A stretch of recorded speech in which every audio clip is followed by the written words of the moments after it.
So at the moment I just finished a series of paintings that are pure abstraction. I called them the Context series, and what I was interested in was exploring the idea of what the background does to the foreground. So if you were to paint a red area and a blue area and you do brown marks across that, those brown marks look quite different on the top of the red versus the blue. And I remember doing that and realizing it really reflected my experience in psychology as well, that people, let's say they're the foreground, they're the brushstroke, are deeply affected by their surroundings, by their context.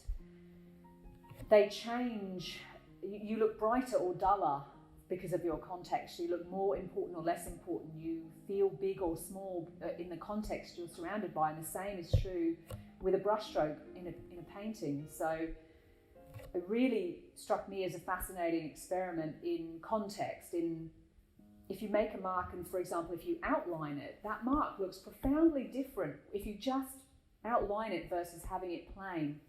So it really for me underlined one of the overarching principles I learned as a therapist, which is that people are profoundly influenced by their context. What's around you shapes you and highlights you or restricts you. So that was what I recently finished. What I'm doing next is combining figuration with abstraction. So I've explored abstraction. I like figures, I've done those, and I'm looking at how to combine both. To what extent do you want recognition in a figure? How much can you pull it apart and abstract it before it disappears completely? How much, if you see something, does it matter? Does it make the painting more interesting and deep or not?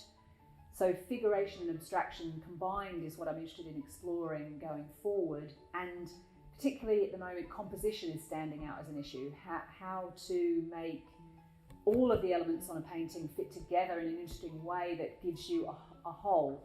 So I've gone from relatively small works to moving to quite large works. And as you get to a larger scale, composition actually starts to be more of a struggle and a bigger deal.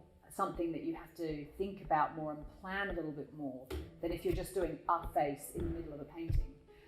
So in the future, it would be lovely actually to be picked up by a gallery back in Australia, because I have a connection back there, as well as having a gallery in London where I'm near. It would be nice to have a gallery in Australia and maintain the connection back there. And I suppose a fantasy would be to have a gallery in New York pick you up and have a representation over there, because there are centres of art in the world: New York, London, Berlin, probably Tokyo. So it'd be nice to be represented in those places.